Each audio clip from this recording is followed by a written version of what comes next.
Okay, looks like we're going live here. Hi, everyone. Welcome to another episode of the Oracle In podcast. My name is Eric Nolan. I have Kevin and Laquan with me. How you doing, guys? What's up? What's up? What's up? Hi, friends. Uh-oh. I got an ambulance driving by. So, on today's episode, what we're going to be talking about are the Dakota pipeline protests that are happening right now in North Dakota. And in that conversation, we're also going to be discussing Native American sovereignty as well as just sovereignty and sort of more of a broad understanding of that. So, do you guys have anything you want to start off with? You want to just start talking about these protests and what's going on?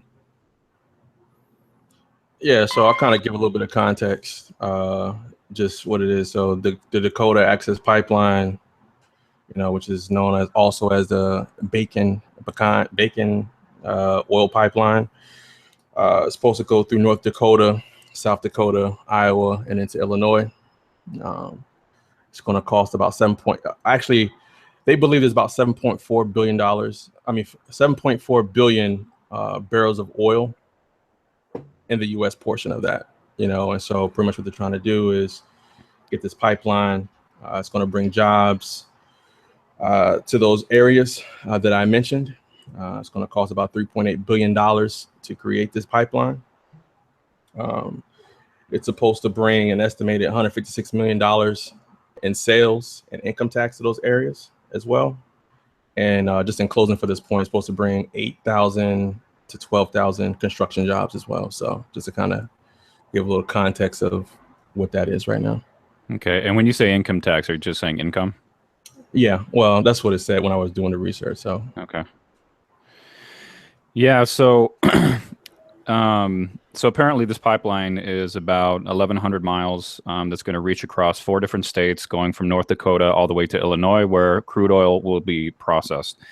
I do have a little bit of the history of this. I know this is something that's been in the headlines recently, but this has actually been going on since early of last year. The U.S. Army Corps of Engineers, which is a branch of the federal government that's in charge of the nation's waterways, sent a letter to the Tribal Historic Preservation Office initiating the permitting of this pipeline.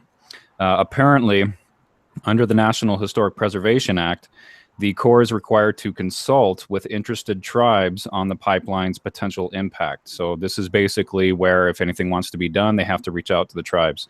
So when they sent out a letter, apparently the Tribal Historic Preservation Office responded and saying that they need a full archaeological investigation. Basically, if you're going to be building across these lands, you're going to have to do some sort of an environmental assessment.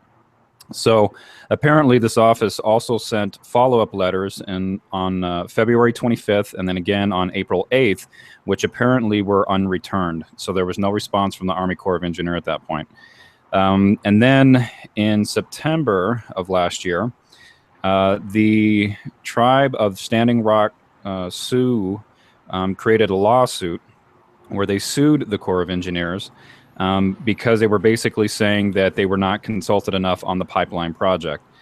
Now, here's kind of what's interesting about this. And where did it go here? So basically, it looked like the Corps of Engineers was trying to circumvent a section of that Historical Preservation Act. And because of that, the Corps decided to publish their own environmental assessment. And they stated that, it'll avoid all impacts, that everything will be fine. So they tried to push that through. And then eventually the Corps received letters from the Environmental Protection Agency, the U.S. Department of the Interior, and the American Council on Historical Preservation. Once they received that letter, it looked like they wanted to fight back. So then the Army Corps of Engineers decided to sue the Sioux tribe, saying that they're basically interfering with their process.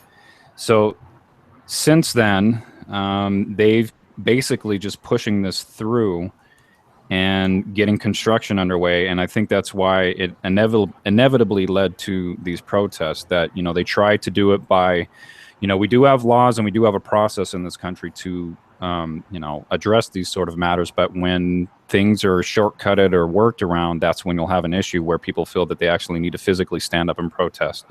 So in a nutshell, that's kind of where we're at. That, once the bulldozers came in and actually started ripping up the ground, the Sioux tribe is saying like, hey, you're close enough to our waterways, and this is going to be intersecting in areas that could very well potentially affect our water, which would be illegal. But because the Corps of Engineers was able to do their own environmental assessment and say, well, we don't think that's going to be an issue, so we're going to, try to streamline this. That's basically what's happened. So now, of course, we have these protests where people are fighting back, saying that we need to do more. Yeah, and then they put the dogs and the pepper spray to them. Said, how dare you stand there and defend your water? We are going to sick Fido on you. And so the company that's doing security is the G4S. They're the biggest security company in the world. And the interesting thing to me about that, which, really that's where things started, media wise picking up on it a little bit. Once they did that, and Amy Goodman from Democracy Now! Was, I think, the one that actually filmed some of that, and they've issued a warrant for her for her trespassing because she was there filming. So it's interesting to see the pushback now that it's starting to get some media coverage. Yeah, and I also saw that apparently an arrest warrant went out for Jill Stein as well, because apparently she showed up. So here's some of the images in case people are wondering. This is a security force, and these are the dogs that, anybody who's ever trained a dog knows that if you start to amp a dog up, the dog knows that you're friendly, but anybody else is obviously not going to be. So this security force brought out their dogs and tried to push back the protesters. Some of them were bit. This gentleman right here was sprayed with pepper spray. And you can just tell that, this is a pretty contentious issue where the tribes and the people who are supporting these tribes are pushing back against, this corporate forcing of, taking over of land, essentially. Yeah. So kind of also what I was reading too is that the pipeline would transfer over 500,000 barrels of crude oil a day. And then the Energy Transfer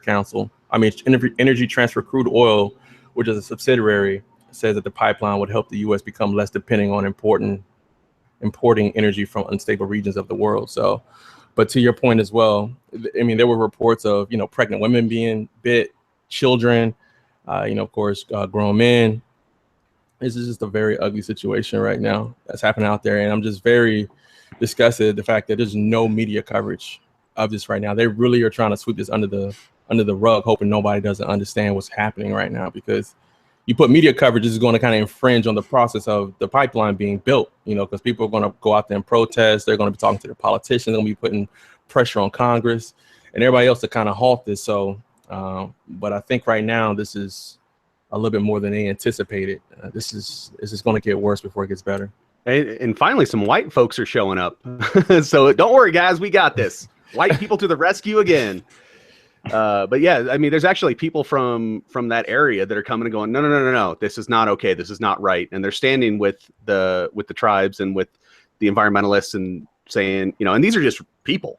It's not activists. It's not, it's nothing like that. These are just the people that it finally hit them what's happening. And they're like, hell no, that's not going to work. There have been some celebrity outreach too as well. I know Susan Sarandon has been putting pressure on Hillary Clinton to say something. I know Leonardo DiCaprio, he sent out a tweet, saying what's happening in Dakota is inspiring, i.e. the protests.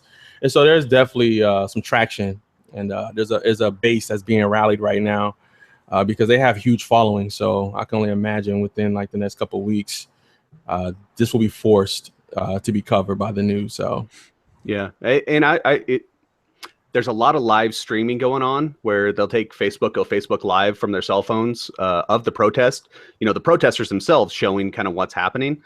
And, I was watching one and there was 1,300 people on there that were all watching. And the protesters were being, as protesters are, kind of annoying, right? But they were being very civil, very calm. They were explaining to security and to the police, hey, you got a job to do like we do. You should be standing here with us, not standing against us, because we're just trying to, save our water, to save Mother Earth. And, you know, I didn't see anything. I think I've watched 3 or 4 of them now. I didn't see anything in any of them that would even lead to bringing dogs to the location, let alone using them. But how is that even okay? You know, like, we know it's happening. There's been reports of it happening. The cops know it's happening. Like, dogs have bit protesters. I just don't understand why there hasn't been any arrest. I don't understand that. You know, well, I understand what's happening. I mean, I know why it's happening, but I just don't understand why nothing's happening. You know, and again, I do understand why it's not, but it's still disheartening. You know, to be honest with you, because like I said, pregnant women, kids, and everybody's being bit right now. Like, that's, but because of Native Americans, it's okay. I guess if some of those white protesters was out there and they start getting bit, then I'm pretty sure people start getting locked up. Oh yeah, Miss Jones takes a bite on the hand, and watch how quick it escalates to court and police action, and boycott Target or whatever they do. Now that's CNN worthy right there. You know what I'm saying? Yeah. I mean, go ahead. Yeah, when it's just the Native Americans, we don't cover that. We should. We absolutely should. But we don't. Our media doesn't even see it. I mean, when you're having to go to Facebook live streams from some person who's standing there, and that's the only footage you're seeing because the media's not covering it, that's hard to do. I mean, it's kind of, with Occupy Wall Street, a lot of the coverage you saw came from the people on the street. The media was just pretending it wasn't happening. And now I think, fortunately, we've seen some folks starting to wake up a little bit, and I'm starting to see this more and more in my Facebook and Twitter feeds. It's not just one person sharing it. It's quite a few. So I'm hoping it's getting enough traction to where we'll see some action on it. You know what I think is really interesting about, and I don't mean interesting to say like it's a good thing. It's interesting because this is just the world that we live in. Right now, I'm in a doctoral program for education, and part of my, understanding a larger context of education is learning the American history of education. And, it's a little eye-opening for me because I am a huge advocate for education, but in this country, education was founded on racism, quite literally.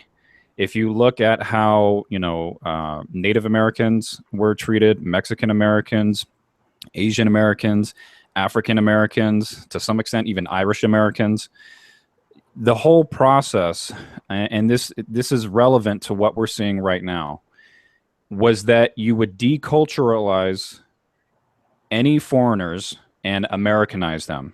And that Americanization was actually a policy. It was a written policy that we're going to be taking over lands, and if they want to basically survive, they can either assimilate, which is being Americanized, where you're going to be taught Puritan values, you're going to be taught, our history and the history of the heroes that we have, that our founding fathers. But it wasn't until, almost 300 years of that being pounded into these other cultures where we're slowly just taking land away that we finally, had an argument from Mexican Americans. We're really the first ones to say, like, well, we have a language gap here too. And, as the United States started to claim those southwestern territories, the biggest issue came from, what happens if you have people who speak Spanish, and how do we handle that? But the point to this is just that what we're seeing with these protests, and the Native Americans in particular, is that we're still seeing a form of Americanization. And one of the things that I wanted to show that I think helps to elucidate this is if we look at this map right here on, let's see here. Is that presenting to everybody? So this is a map basically showing Native American land, and then from 1775, you can see where the settlers first came, and then slowly but surely, we just started pushing back those territories, and then essentially taking them over. I mean, let's call that what that is, though. That's genocide. I mean, that's the world's biggest genocide right there. That is killing off more people than anyone's ever killed off at once. I subscribe to that. I think it's important too that, when we look at the historical context of this, And this is why I put, the question up. If I'm born here, does that make me a native? Because I didn't ask for any of this. I don't want to be a part of this, genocidal or racist or any of those tendencies.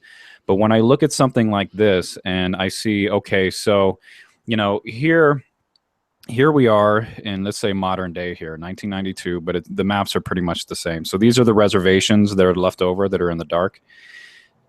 Up here in Flagstaff, Arizona, obviously in the Four Corners area here, we still have a lot of Native Americans that are in those communities, and they're still dealing with a lot of the same things that we were dealing with back in the 1800s and all throughout the 1700s. So it's interesting to me to try to put the context of, okay, if we can see that these protesters are basically making the same argument, stay off our land.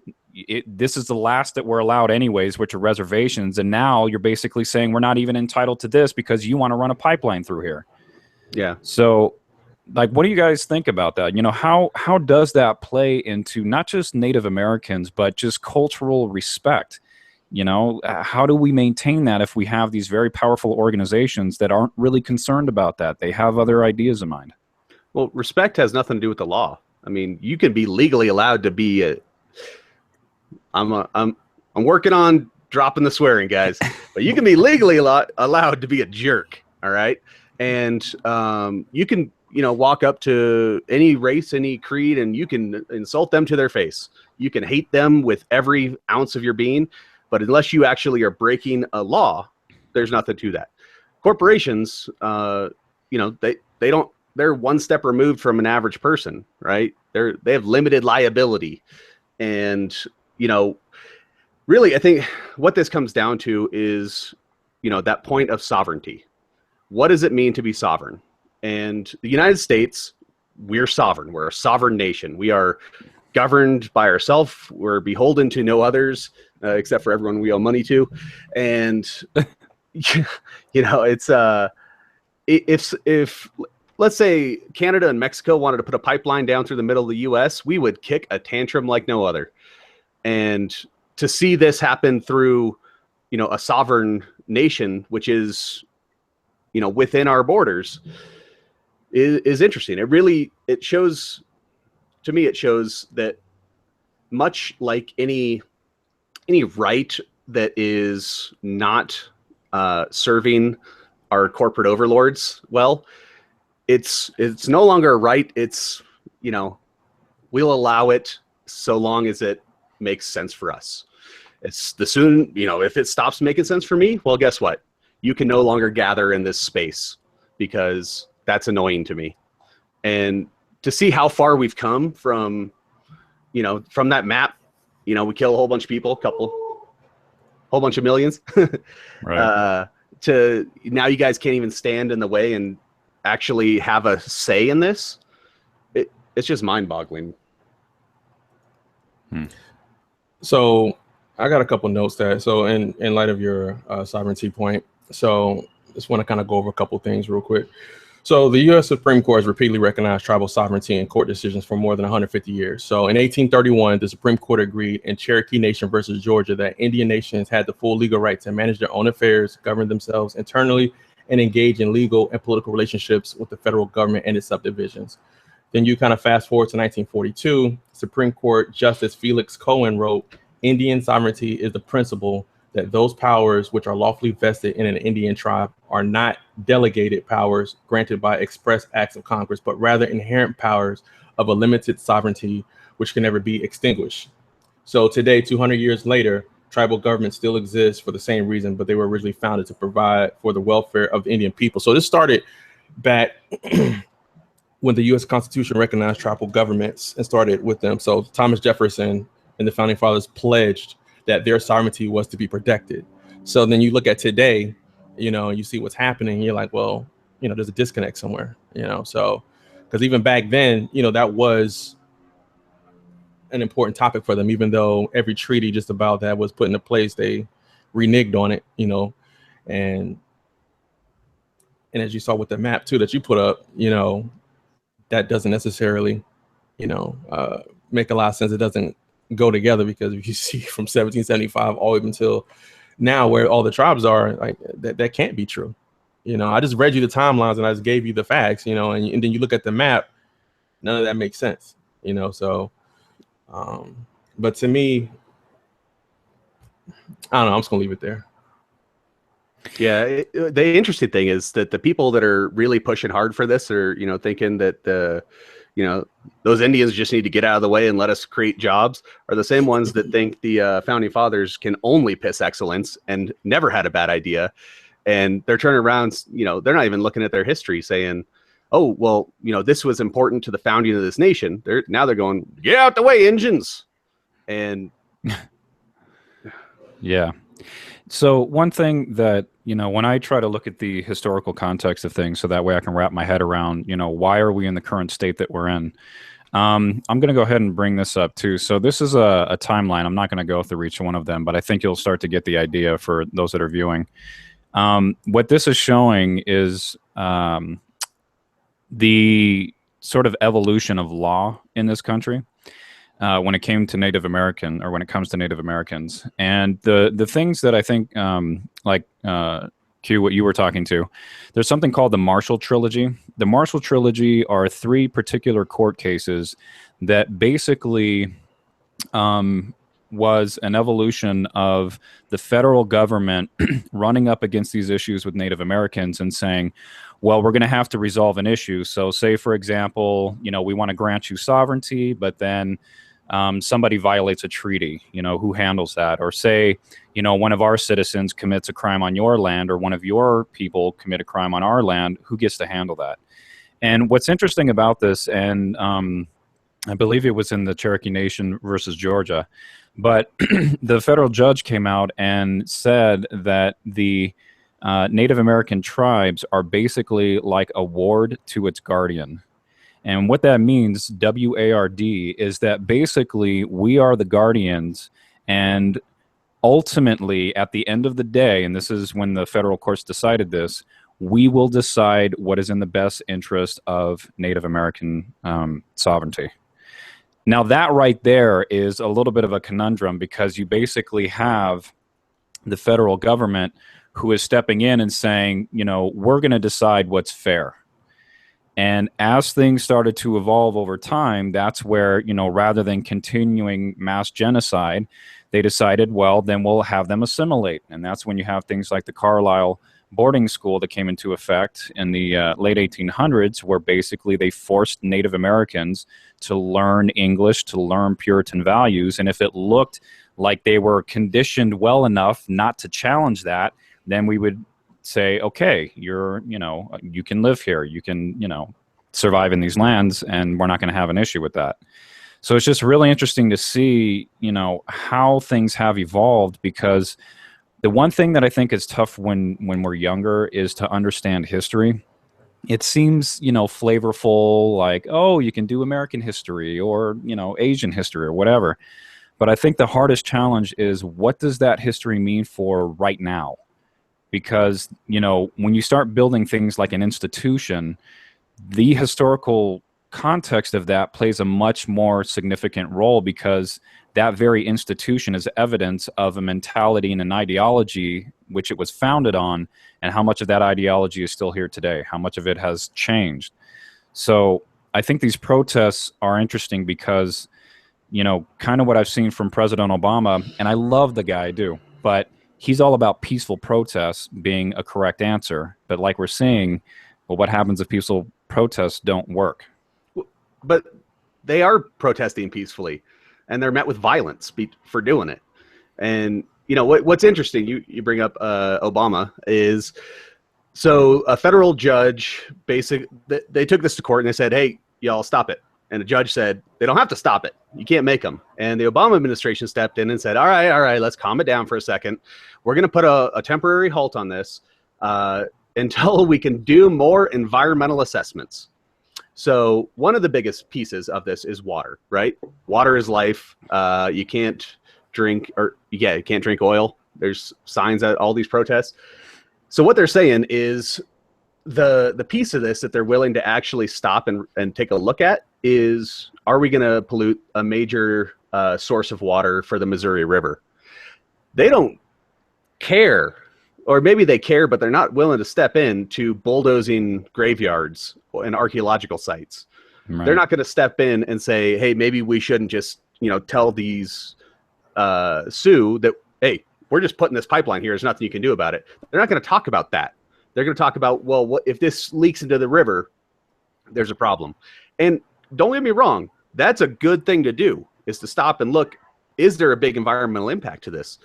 But that's, to me, that is almost a secondary issue when you're talking about a sovereign nation state within these borders that is supposed to, at least they're supposed to have a little bit of say in what goes on their land, given that we took all the rest away and just gave them a little bit. Just here, you go sit here.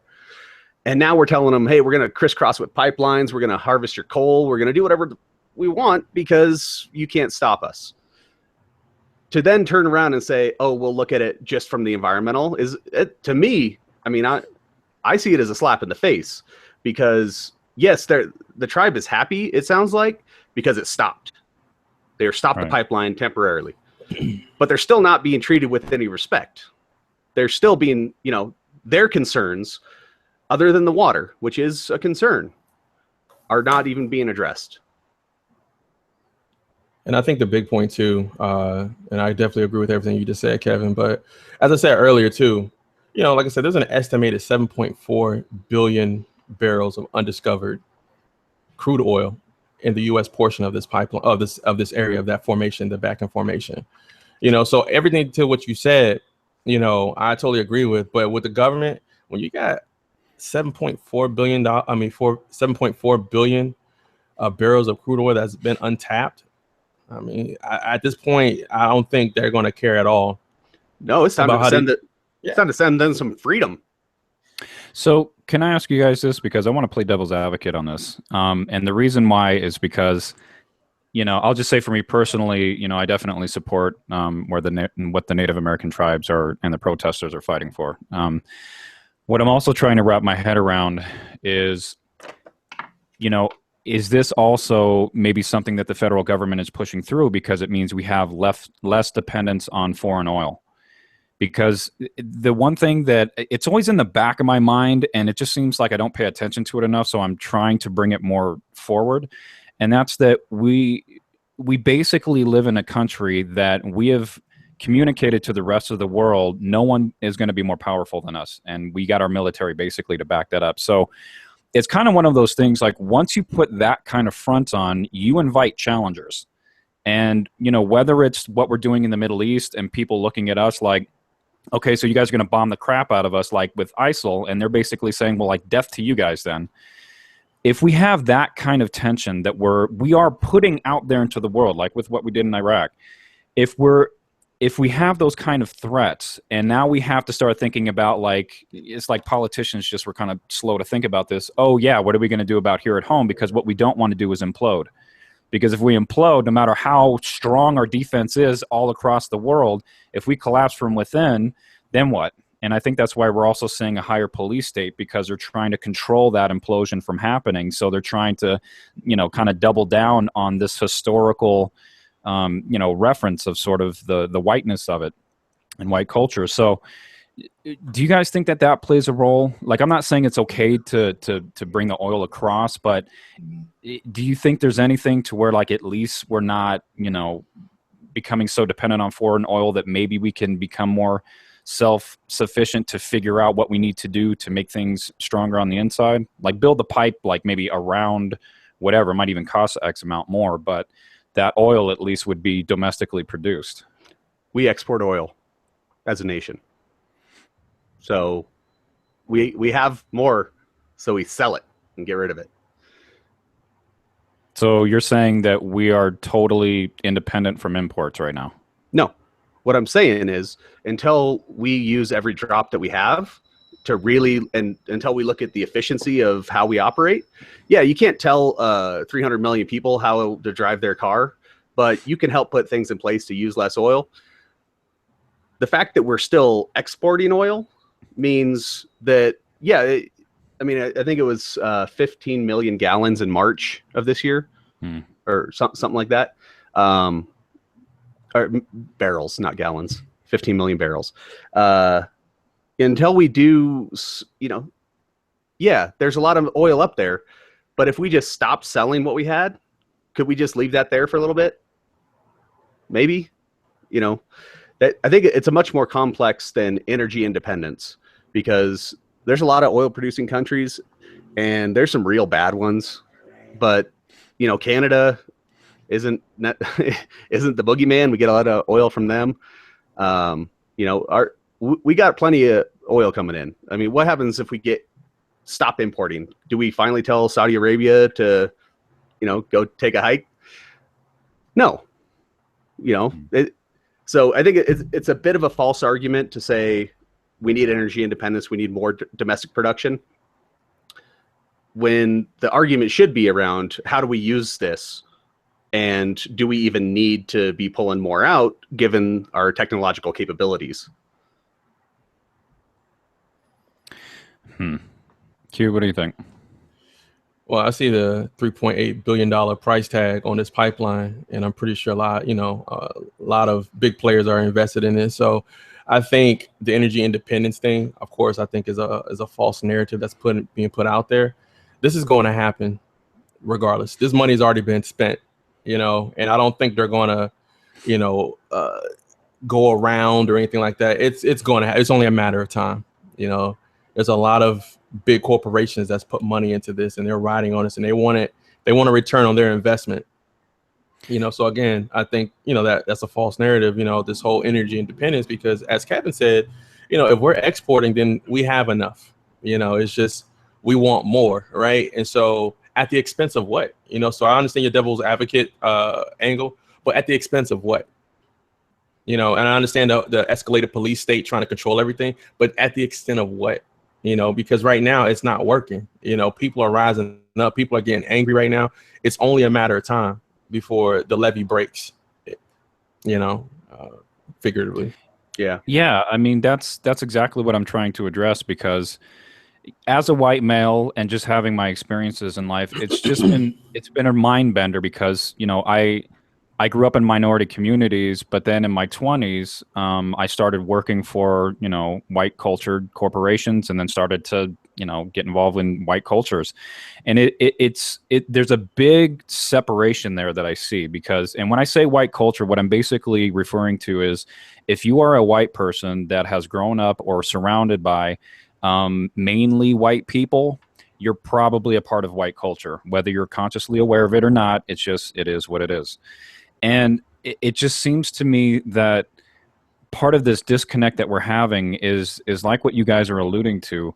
We have some very real issues that are not going to go anywhere, and it's only going to intensify as we continue to move forward because of the populations that are involved. And I think for me, that's why, I try to learn about what white culture means, and white privilege, and institutional racism, and all these things, because I want to know what role am I playing in either trying to help this situation, because I think at the end of the day, it's like we just need a lot of healing. And that's not like some liberal hippie term that I'm using. I mean that in a literal sense. If you keep pissing off people, it's only a matter of time before you can push somebody where it's fight or flight. And I think that we keep pushing and pushing and pushing, like we are with this Dakota pipeline, to where, if we're exporting oil, do we really need to do this? But I think also too, before you can heal, you have to acknowledge. Like, you have to acknowledge this is happening. You have to acknowledge this is a problem, right? Yeah. You can't continue to put distractions out there. For me, I'll go on a limb and say, like, this whole Colin Kaepernick thing is a distraction.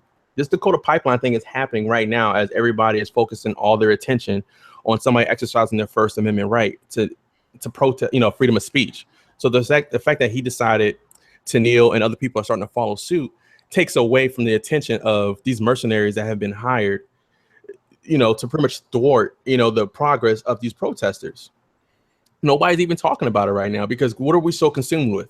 Every game that Colin Kaepernick or any other sports figure kneels, doesn't stand, sits, whatever, for the national anthem, that is news. every day. Every day we're talking about that, you know. And just a real quick thing with that as well, when I talk about the acknowledgement part, you know, man, you know what? I can't remember her name, but she's a female soccer player, a woman soccer player. And she, you know, she kneeled during the national anthem, you know, in support of Colin Kaepernick. Do you know what they did the next game? They played the national anthem before the players came out, so she couldn't protest. Yeah, I saw that. Wow. So that just kind of goes to show you like the distractions and what we are willing to do to suppress somebody's, you know, freedom of expression. And again, this whole misdirection, you know, so we don't talk about the Dakota pipeline, because again, $3.8 billion is being invested in this pipeline. This is going to happen. There's 7.4 billion barrels of crude oil estimated that has not been discovered yet, has not been tapped. This is going to happen. And so like, I just need people to understand, like, this is going to happen. When those numbers I just threw out to you right now, that means it's going to happen. The $156 million that is supposed to bring in revenue and everything else like that, the 8,000 to 12,000 construction jobs, those are all short-lived. You know, that pales in comparison to the amount of money, because once that 7.4 billion barrels is tapped, the revenue is going to be off the charts. You know, because if you put $3.8 billion in, I want to see a return that's far greater than what I put in. Yeah. And so why do you think mercenaries are out there right now to ensure that? Well, Kevin, let me ask you, what are the parallels with the Keystone Pipeline in terms of like crossing state lines, all the environmental stuff? Can't they use some of the same argument? I mean, if Obama was able to quail that, can't he put political pressure behind this? Or is that essentially what they're kind of doing right now? So what happened with the Keystone is the State Department, because it crossed over international lines, the State Department had to officially say, yes, this is, you know, there was a decision point. Yes, this will happen. No, it will not. With tribes, we just tell them what to do. So yes, he can stop and say, hey, no, you don't put that pipeline there. But his government, you know, if you're going to blame Obama for everything that happens within the from the average worker all the way up to the top, fine, this is his fault, right? Let's go and blame Obama. It's easier. If he could say no, he could stop this in its tracks. But up the food chain, up this entire ladder of bureaucracy, there is no check like the State Department that has to say stop or start. That, I mean, I guess there is in the Army Corps of Engineers, but they're doing what they do. They're pushing bulldozers and getting it going. It's, you know, the Keystone would have happened had it not been for a lot of activism. It absolutely would have happened. They would have rubber stamped that thing, just, you know, jobs and freedom, right? The only reason they stopped it is because it was national news. They had, you know, Bill McKibben's wrapping people around the White House and, you know, everyone's getting arrested. That actually caught the media. It became a media thing where people had to pick a side, and Obama broke left on that one. He said, okay, we're going to listen. You know, I've made climate change a piece of my administration. I'm not going to do this. And with this, I mean, that might be the only way to stop it, is to make enough noise and get enough people thrown in jail that are celebrities, because everyone else doesn't matter, that you actually see this become an issue where he has to make a decision. Because he didn't nobody told him, hey, we're going to screw over the Sioux again. You know, this is just the administration doing what it does. That doesn't warrant the top 1,000 things he has to deal with every day. So is he going to make this a point and say, no, we're not going to do this? You know, we'll see. He's in the final few months. So he might, if he in his heart of hearts really does feel that oil should stay in the ground and climate change is a big issue, he should tell this to stop. But who's to say that it's not going to start right back up in January 9th? What's the day? 20th, 21st, day of succession. Right. Yeah. New administration comes in, goes, oh yeah, that was adorable there, Mr. Barack. But guess what? Drill, baby, drill. Well, I guess so. You know, when it comes to any kind of problem that is, you know, has a lot of weight to it, I try to just go for the root, and sometimes that takes a lot of time. to do. Sometimes it takes a lot of self-reflection and just, trying to gather more information and more information. What do you guys think? I mean, what do we do about this? How can we focus on our internal issues without it seeming threatening? Or is it just you can't separate the two? Because if you have, entities that are basically just looking at our land like one big pot of gold as far as resources go, and it's only a matter of time before you can turn that gold into cash, what can we do to strengthen these social diseases in a sense? Because people just keep getting mistreated left and right, and some people benefit and others don't. And I think we are at a turning point in history where, because of the flood of information, because you can do live streaming and you don't need the media, you don't have to rely on, local news stations to come out and cover it. You can just post it and at least get something out within a forum like Twitter or YouTube or Facebook or whatever. So, that's, I think, what the purpose of this podcast is, right? But how do we, get this on a bigger scale where we can really start to have some tough conversations, but that can be productive? It's complex, right? If here's what we do: we send the damn Kardashians down there, and all of a sudden, this is good. Go let Kim get bit by a dog. Let's. What do? Our society is so ADD that all this is going to take. You kill off one decent celebrity right now, and Dakota, what? Oh, there's a North and a South Dakota? Huh? Who knew? Not even the pipeline will be talked about. It's damn pumpkin spice lattes are about to ruin the Dakota pipeline news.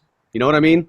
Like, our society is broken because we are so damn high up on Maslow's pyramid that, we're not worried about clean water coming out of the tap. That we're not worried about that. We're so high up that we're like, which coffee am I going to get? Oh, damn, it is pumpkin spice time. And you hear something else and it's kind of like, man, I feel bad, but pumpkin spice latte. So what's it going to take? I think it's going to take people, we don't have royalty in this country. We have celebrities, and it's going to take some of them getting involved in a way. Susan Sarandon's great. She's, most people, if you walked into any elementary school or high school and said, hey, Susan Sarandon's here, they'd say, who? You got to get, Leonardo DiCaprio is kind of right on that edge. We got to get people, politicians. Let's go. I want to see a dog bite a governor. You know what I mean? Like, that's where we're going to start to get traction. And the only way we do that is if the population, even in their small pockets, demands it. And you get one sympathetic ear that shows up. And maybe that's enough. If not, basically the government's waiting us out. They know that we are, elections coming up. And whether this, we already know where they're going to break on this. You don't even have to ask them. But what happens if this isn't done by Thanksgiving, by Christmas? It is gone, baby, gone, because we got stuff to buy. We got Black Friday. Yeah. So, again, Kevin did say it's a complex issue, and it is. We have this idea in society where we romanticize the idea of celebrity, right? It's almost in a sense we're anti-intellectual to a certain extent, because no matter how many valid points we bring out, how many people go on with PhDs, MBAs, or whatever, and whatever advanced degree you may have, and put the issue out there in your face, they still don't want to take it because it's boring, right? And so, to my point of romanticizing celebrities is that if they say something, as he said, if Kim Kardashian or Kanye West or Taylor Swift or anybody of those say anything, then you start getting attention. It's that simple. And of course, the Susan Sarandon reference too as well. Most kids would probably think she's one of the teachers in the school. Unless you were born in the 80s, you don't know who Susan Sarandon is, because right now her movies are, in a sense, B-list movies. She's not out there right now. If Tom Hanks said something, maybe if Denzel Washington said something, okay, you start getting a little bit more traction. But we could put all the information out we want.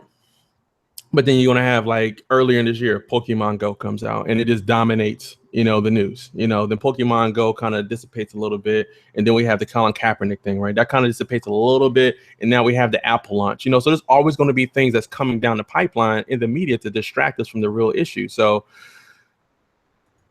In a sense, I don't know. I mean, I think you're right on with that. You know, there's always something new coming out. What we have to do, and I mean, not just myself, but anyone that is wanting to cut through the bullshit of the media, got one in there. I got one in there. What we have to do is find a new way to market our information. Social media is great, but how do you get enough attention that they can't ignore you anymore? And that's a fine line to walk, because there's some easy ways to get attention, but they're not necessarily ethical, and they're usually fairly violent. So how do we find, you know, how can we elevate these issues to a higher, you know, how do people actually pay attention and consider this when their normal lives are not built around considering the hard parts?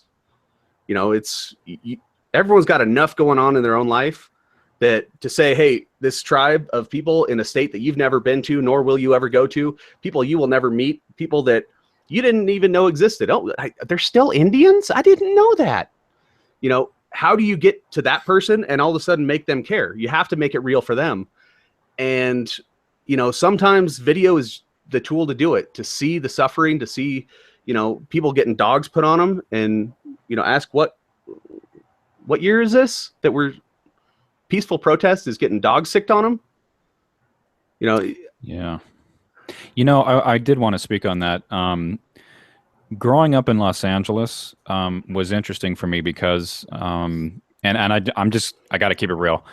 I honestly thought Native Americans were something in our past and in our history. There was no present relevance for me whatsoever. I don't think I ever met a Native American. I certainly didn't see any evidence of Native Americans. I would only go to a museum and be like, oh yeah, these, you know, ancient civilizations were once here roaming these lands, and yeah, that's what happened. And then when I came to Flagstaff, it was interesting because, and I don't mean this in any way to put anybody down, but when I saw Native Americans, I was like, holy moly, this is like still here and it's relevant.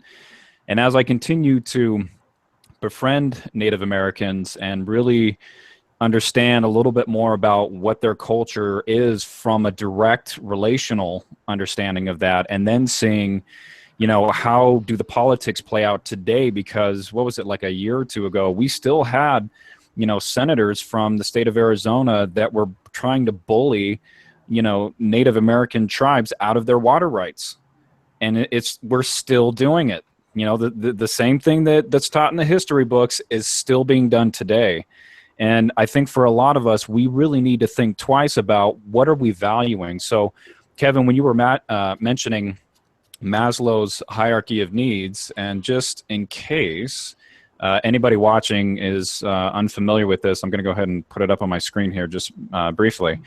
So Maslow's hierarchy of needs is just basically a way of saying that when we're born into the world, we develop in a certain way where you go from your basic needs of, you know, breathing, food, water, shelter, clothing, sleep. These are basic physiological needs that each and every human being has. Once those are secured, then you would move up to, well, then you have to, you know, have good health and employment. You want to have property so you can secure your shelter, having a stable social environment. Once that's secure, then you go up to, well, then you have time for friendships and family and enjoying, you know, holidays and having a sense of connection. And then once that's established, you keep moving up to where you can start to dedicate the same time and energy that you would otherwise spend on trying to just eat on other aspects of life. So pumpkin spice latte. Pumpkin spice latte. That's self-actualization. Yeah. And I do want to stop you just for one quick second, because I think it's interesting. Sure. You said growing up in Los Angeles, you did not really have a Native American experience. Right. And I would say you did. You just call them Mexicans. Yeah. No, and that's what I mean, that you're touching right on the point there. There's no connection to that because, and I don't know if I said this in a previous podcast, but Mexicans should be called Native Americans in the sense that this whole continent, both north and south, had tribes before white people were here. I think even though we're Mexican, though, you have the native part of that, but then you have the Hispanic part of that that basically integrated and started interbreeding. So it's just this really complicated mix, but exactly to that point is that, you know, and just kind of tying it back to the Maslow thing, what I'm realizing is that the social disease or the social ill that I'm seeing is that we're having people go up through that Maslow's hierarchy of needs without understanding that social relevance. So I should not be as privileged as I am unless I can recognize the social ills that have come at a cost, so I can be at that higher level of having time to even romanticize about self-actualization.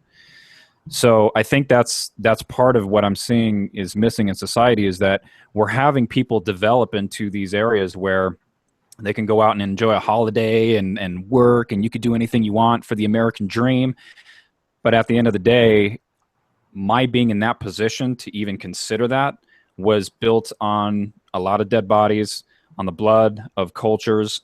And I think it's important that we collectively have a moment of humility and humbleness to take it down a few notches and connect with what is relevant to today, like what's going on in Dakota.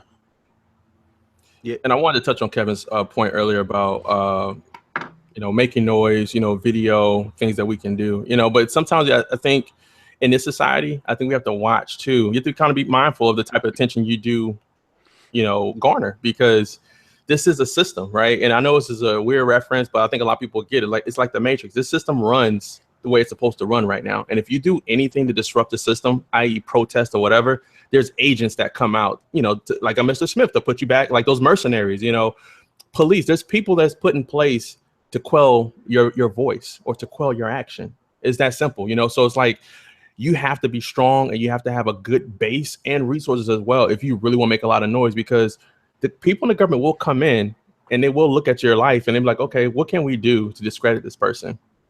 Oh, this person has a lot of debt. We can take them out. It's no big deal. You know what I'm saying? Oh, this person has this, has that. You know, so you really have to kind of watch out, you know, and be in and really have a good strategy when you're trying to get this attention, you know. So the system will not allow, and this system is a perfectly running system. The system is not, it's not broken or anything like that. It needs to be abolished, but the system is not broken. It's operating the way it should, you know. So you just have to be careful how you come at the system, because this has been around before we were born.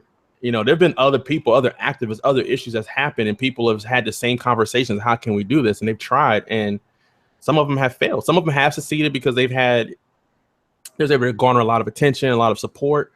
But you have to be strategic when you try to tackle these type of issues, because when you're when you're talking about $3.8 billion that's invested in this pipeline, and there's an estimated 7.4 billion barrels of crude oil that hasn't been tapped yet, you think they're going to sit there and let you just gain attention, you know, rally a base? No, people have money invested, and they're willing to hire mercenaries. They're willing to take you out. The only thing the system respects is loss of money and loss of life.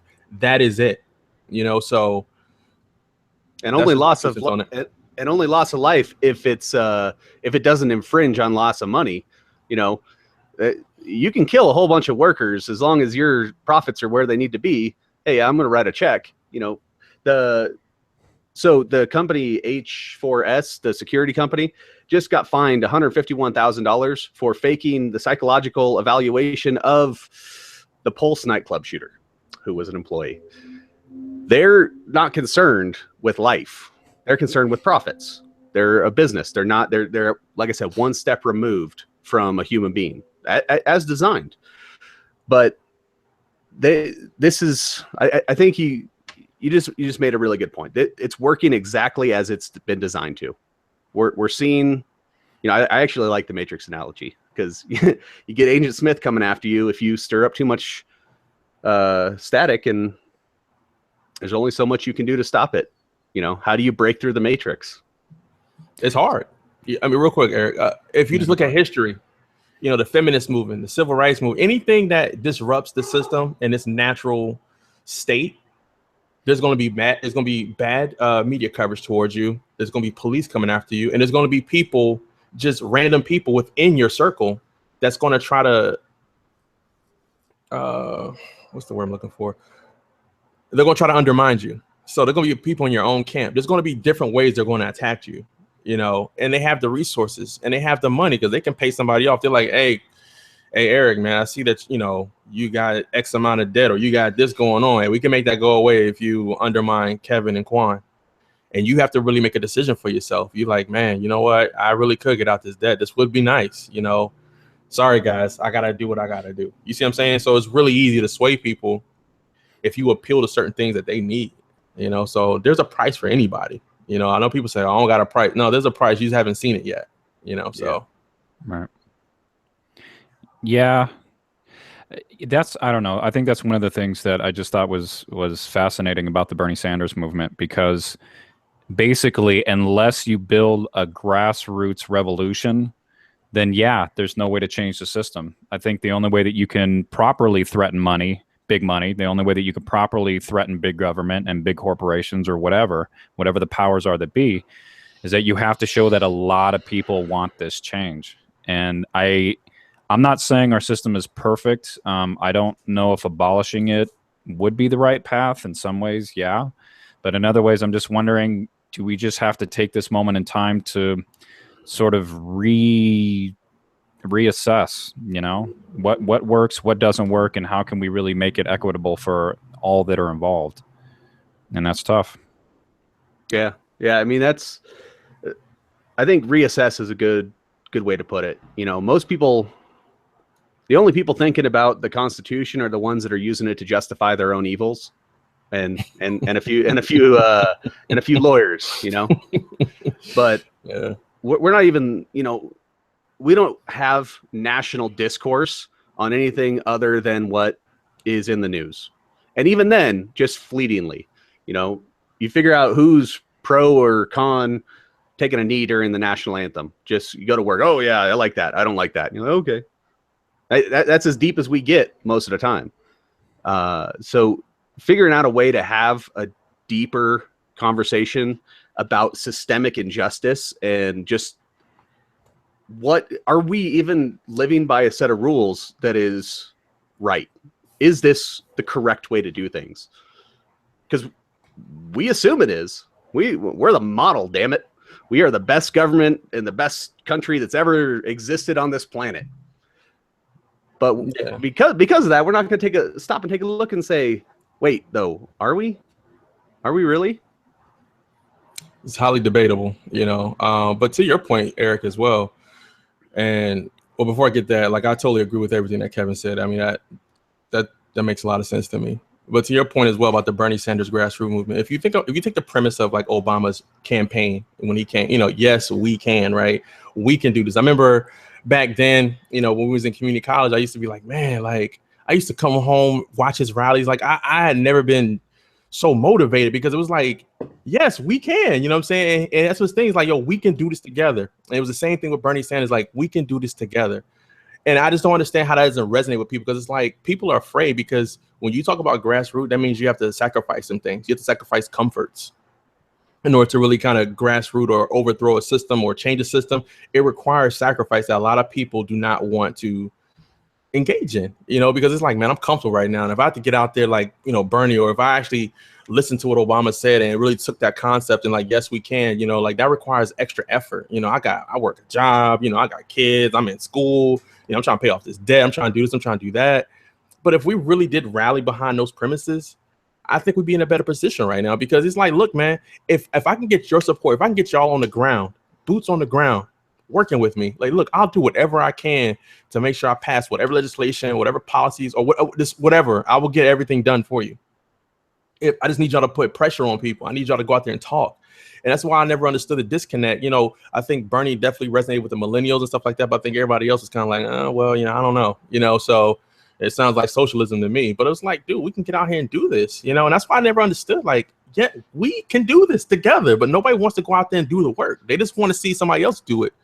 Or complain, when the Facebook post comes on, oh, I don't agree with this, or CNN or Fox or whatever news station, oh, I don't agree with this, but it's like, but it's real. And so to the ADHD point, yeah, We only like it for like 24 to 48 hours. Don't like it for 24 to 48 hours. That's usually the span. Or you don't like something, you know, or it takes a week or two for a story to kind of die out. Like this Dakota thing, I promise you will probably die out next week until like something big happens again. That's just a natural cycle. It takes a week or two for something to die out, and people wait for it, and then we're on to the next. You know, so yeah, I think it's interesting. The yes we can, because this is something that I don't know. I looked at it back in 2008, and what I didn't hear out of the Obama campaign was, or the supporters or anything, was that is the stolen saying. It is "Si se puede," yes we can, from the United Farm Workers, Cesar Chavez. You know, this is a rallying cry for bringing workers together. And you didn't hear that out of the campaign. Nobody. I mean, I also didn't hear it out of Fox News, but I don't really watch Fox News. But there's, you know, saying that yes, we can, and you know, you got to look back at that 24-hour news cycle and think, hey, if we're looking back in 1972, you know, this is where that came from. We're still fighting that same fight, trying to bring people together. But you got to work and sacrifice to do it. It's interesting to me to see when history is made, but it's really just, you know, it's the revolution. It's the cycle starts all over again. People coming together saying, yes, we can. Now you got the Bernie, yes, we can. And at least Bernie, the one thing that I will say about him, at least he had the foresight to say, I can't do this. You have to do this with me. And just putting it on, you know, just yes, we can, for a lot of people means, don't worry, guys, I got you. Just send me there. Instead of, hey, roll up your sleeves. It's time to get to work. Yeah, that's a good point. That's a really good point. And I think one of the things that we get too comfortable in living in the time and age that we do is that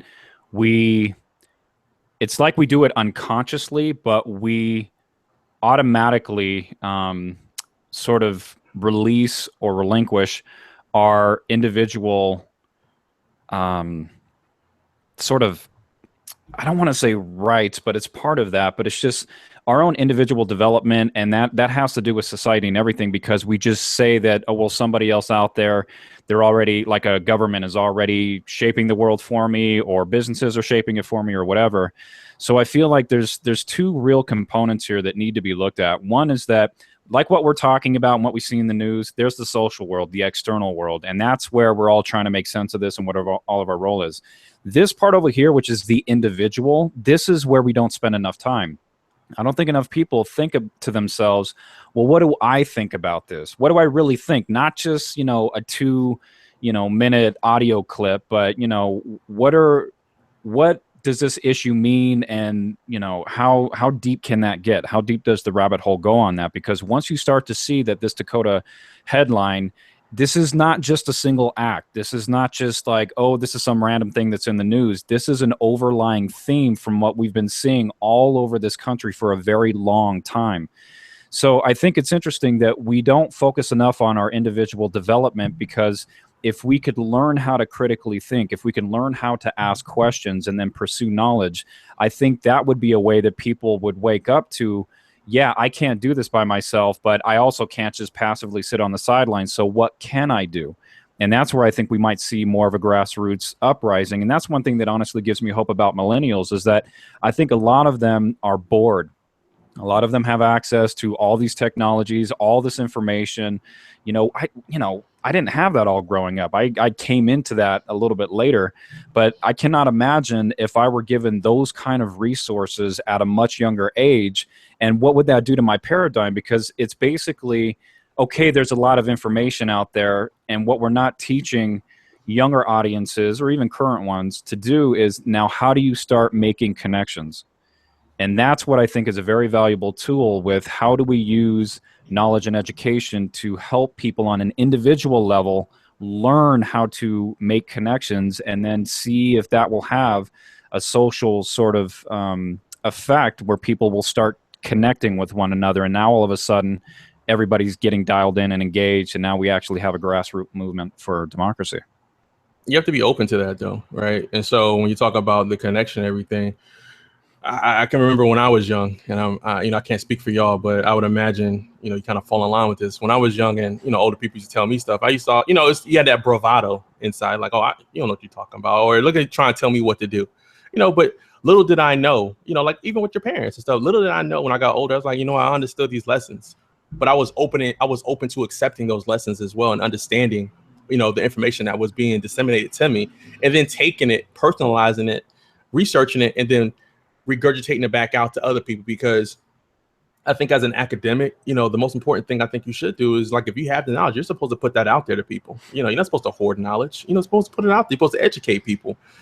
And so we have to, in a sense, get out of our own way and be receptive to, like, the information. Like this podcast, when people look at this podcast, they need to be receptive to the information, not look at Eric, Kevin is the white guy, Quan is the black guy. Like, I ain't trying to hear that stuff. Just listen to the content of what each person is saying. If you listen to that content, then you'll go a long way. Be like, damn, you know what? They make some great points, and not the vessel that's coming out of, but what the message is. So it's really hard to say, like, what we're going to do to get that, because, you have a lot of stubbornness that's out there, and I think a lot of patience needs to happen as well. And I think one of the first things that we talked about, even before this podcast started, is that I think sometimes the conscious community, the academic community, we forget that at one point we were not as educated as we are now. We were not as conscious as we are now. So sometimes we have a lack of patience dealing with people who we deem, in a sense, maybe a little on a lower tier education wise, right? Or just mentally than us. And so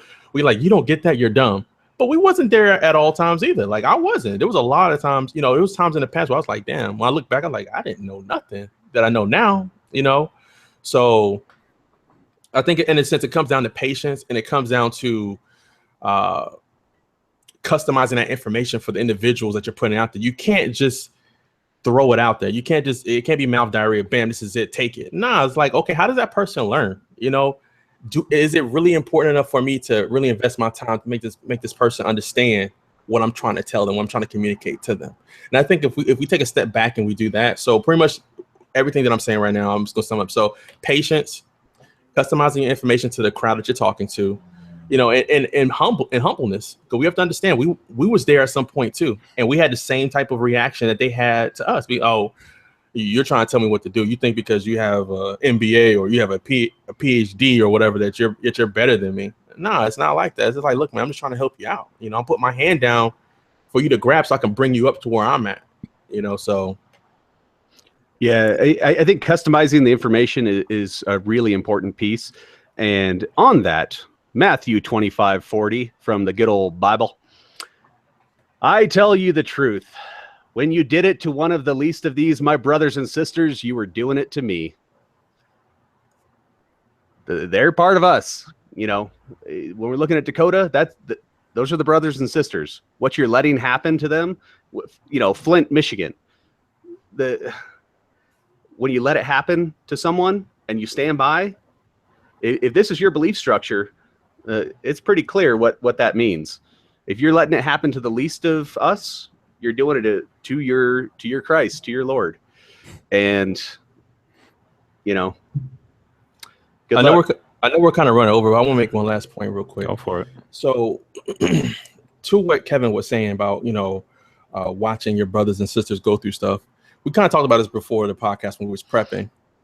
Every race of people in the United States have been oppressed in one way or another. You know what I'm saying? So, like, we've all had a taste of what it feels like to be oppressed. Mexicans, Native Americans, blacks, Chinese, Irish, whatever. We've all been oppressed. So I don't understand how we can't see. We have this short-term memory where we kind of selective amnesia. We kind of forget about some of the plights that our own people went through. And so you see Native Americans going through this, and they've been going through this longer than anybody. I don't understand why we can't rally together, because next week it could be somebody else. It could be whites oppressing whites next week or next month. And then what? Well, I mean, stuff will get done quicker then, but that's a little different. But still, like, we've lost the ability to empathize. And I think that's one of the big things in society. We've lost the ability to empathize. we don't have empathy for anybody else. It's like, well, and again, that comes down to privilege, not just white privilege, just privilege. If it's not personally affecting me, then it's kind of like, you know, I watch TV or look on Facebook and I see the Dakota pipeline, people getting bit. It's kind of like, let me go to World Star Hip Hop, or let me go to, you know, some other website. Let me see what's on TV. You know, it's just kind of like, it doesn't resonate. You've lost the ability to empathize. If you can look at this kind of stuff and it doesn't affect you, you have lost the ability to empathize, to feel for another person, you know? So Yeah, and that's something that that I'm very interested in, because if you look at historically, education in this country was started on moral education, those Puritan values. So you know what is right and what is wrong, and we're going to teach you sort of this, you know, Christian approach to it. And it's interesting too, because Catholicism was actually really looked down upon back in the day, but that's for another discussion. But the point is that we don't have a moral education context when we're raising young K through 12. And I think a part of that is because we know that there are cultural sensitivities, but we don't. I feel like we've lost our way, because I want to make a distinction. Ethics comes from the word ethos, which means you have a collective group's customs, traditions, sense of right and wrong. And then you have morality, that is also a principle and rule-based construct of what is right and wrong, but it's more placed on the individual. And I feel like we're not doing a very good job of extending ethics, so we involve groups outside of our own to create a bigger collective. And we're not focusing enough on morality so people can think to themselves what is really right and wrong, because there's a lot of different contexts in that. So instead, we don't think of any of that. We don't really think about, you know, what may or may not be right or wrong. It's just, if something happens to hit us at a certain point, then that'll wake us up to, oh, that's right, there's this whole morality thing in the world, and I might be a part of that. So I don't know, I think it's important that with each of us as individuals, look at even, you know, Google moral development, and you'll come across Lawrence Kohlberg, who was really the person who literally wrote the book on this in the 70s and 80s.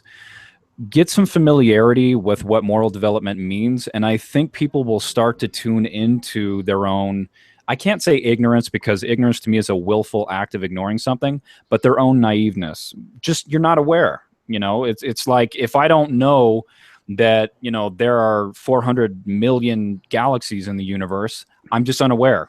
I'm completely unaware of that. So I think that it's kind of waking people up, having this awakening within us, that we can start to not just look at the headlines and say, oh, this tribe is out there, but understand that you suffer in your own way, and these people are suffering in a way that maybe you don't, or maybe you do. But it's a way to start connecting these threads, and I think that's what'll help bring this sort of humanity into focus, where we do realize that, yes, I'm an individual. Yes, I have a right to go out and achieve and succeed, but I'm not isolated from a social world. And that social world may contain groups that I may look down upon, I may not agree with. And if I keep that separation there, you're literally creating tension. And that's where I feel that we have to do a better job of recognizing that, yes, we're brought up under this, you know, moniker of, you're an individual, you're responsible for yourself, go out and succeed. But at the same time, there are social entities that you're going to have to integrate with. And what we're seeing now is white culture doesn't work anymore. It works to an extent, but we're seeing that it's creating more and more uprising. It's creating more and more tension, more and more hatred, more and more anger. And what do we do to dissolve that? And I think that's where we have to start looking deep within ourselves. Well, what does white privilege mean? What does institutionalized racism mean? Because if these other people are saying that this really exists, and Kevin, you were saying this in one of our previous podcasts, it doesn't matter if you agree with it or not. Listen to the other person's point and take a moment to reflect on it, to say, regardless of what I'm thinking, they see this as a truth, and why? Do they have some kind of evidence? Because there's a lot of evidence for these sort of things. Yeah. So I got one more quote and then a final statement from me, and then I'll shut up for a little bit. Gonna quote Martin Luther King Jr. "Injustice anywhere is a threat to justice everywhere." It's the same thread. Now here's the danger. here's the final thought. You have to stop what you're doing. You have to break your life a little bit to take a peek through the cracks. And it is not pretty. You start seeing the underbelly, you start seeing some of this stuff.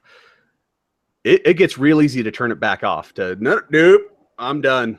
That was too much real for me. But you don't have to go full Monty out of the gate. You don't have to say, you know what? Gonna start wearing patchouli and go protest something. What you can do is what you can do. Injustice anywhere is a threat to justice everywhere. Work on what you can work on.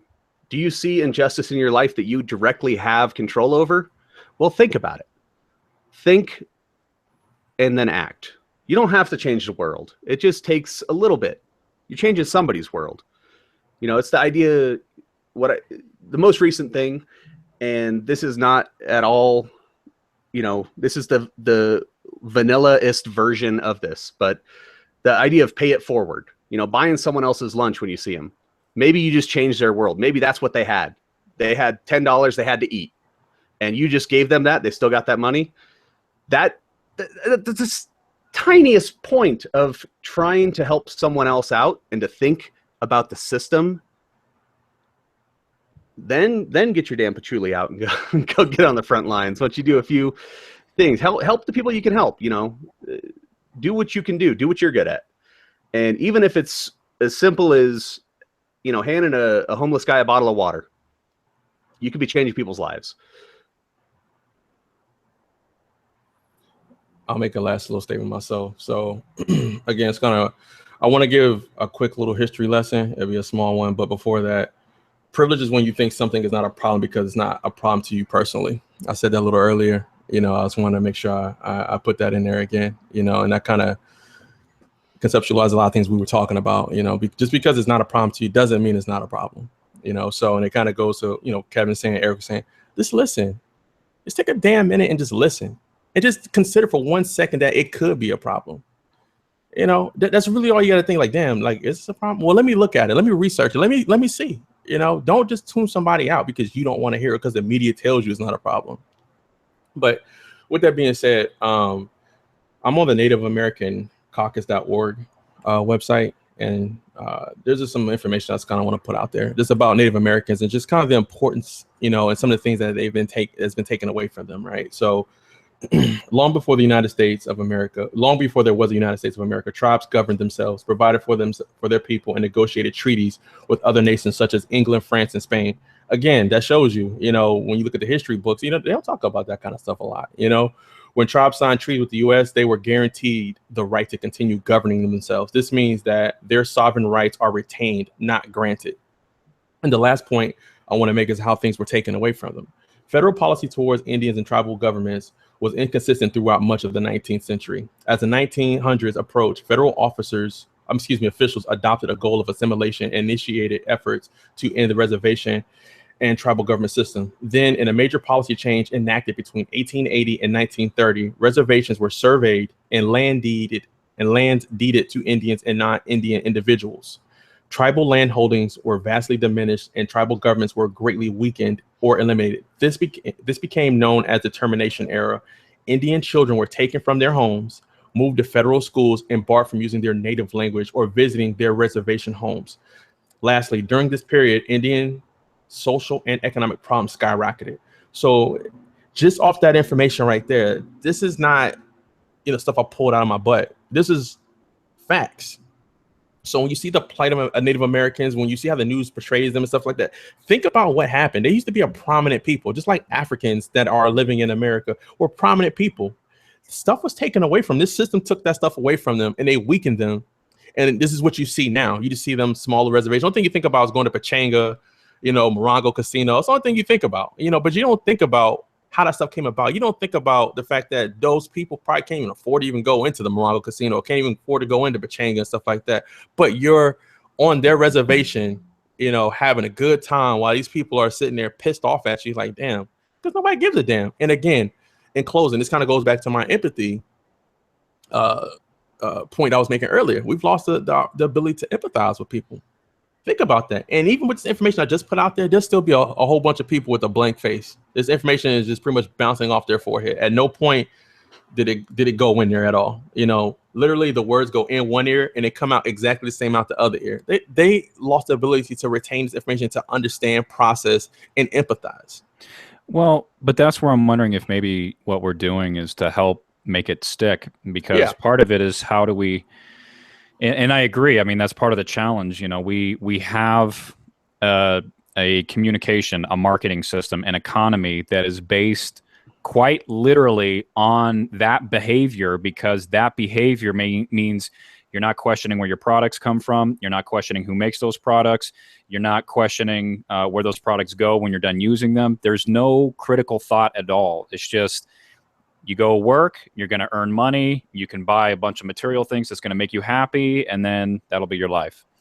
So, yeah, I think you're pointing to a lot of the issues that we're having. So, we are at about time. Do you guys have any final comments? No, that was my last one. I just want people to, when they watch this podcast and when they hear the information, just educate yourself. And for me, personally, I think the most important weapon you have is knowledge. It's not about, raising your fists. I mean, these are good too, but like, to me, to disarm somebody, from a knowledge standpoint, to me, I think that's more gratifying than punching somebody in the face. If I can look at you, and I have this knowledge, no longer am I a prisoner of the system, because I understand, I have a heightened awareness of what's going on. So in a sense, I have rose above my condition and I understand what's going on right now. So when I like to call agents of the system come out there to distract you and say dumb things to you, you see it and you understand what it is that they're trying to do, or the fact that they're naive, or ignorant to what's going on.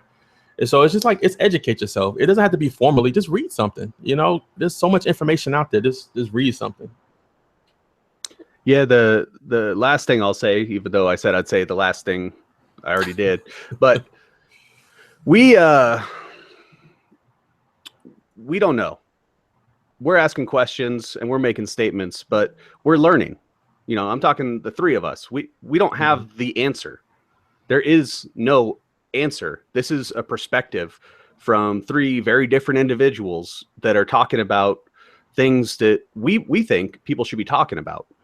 And so don't ever look at what I say, especially what I say, as me thinking this is the end of the road. This is all there is to it, because new information comes out, we learn, we move on. The danger is in thinking that what you know is the answer, is the final answer on the subject. So just consider everyone's opinion. The empathy is huge. Think about, even if you disagree, think about their point, because you might learn something. Yeah, and I think my final comment that I'll do is just piggyback off of what you guys are saying. I've realized that I no longer have sympathy for Native Americans. I don't have sympathy for blacks. I don't have sympathy for Mexican Americans or Asian Americans. I'm done with sympathy, and I'm all about empathy at this point, because I don't feel sorry for groups. I have to place myself in that position, because otherwise it's not going to change. You can feel sorry for something. You can say, I'm sorry. But what ultimately corrects whatever initiated that apology needing to be given is a change in action, sometimes a change in your thoughts. And Kevin, I think that's exactly on point, is that it's hard when we're built from a very young age to develop this ego. And I think, like a lot of Eastern traditions, they tend to say, like, well, we don't want the ego there, have an awakening and a spiritualness within this where you don't need it. In the Western world, it was all about, no, you have an ego and you need to maximize that to the fullest. And I feel like what we're brought into is that what we need to do is recognize, not run away from it. Don't shy away. The ego is a part of us, whether we want it to be or not. But we have to learn how to transcend that. And in that transcendence, Kevin, to your point of what you're saying, you no longer say, I have the answers. You say, I have a feeling of what needs to be done and what's right, but I need to incorporate other perspectives and see what is the best way to approach this problem to alleviate it. So with that, I want to thank everybody who's been watching. I want to thank Kevin and Laquan, and we'll be back for another episode soon enough. So for everybody that's out there, take care and thanks for watching. Bye, friends. Peace out.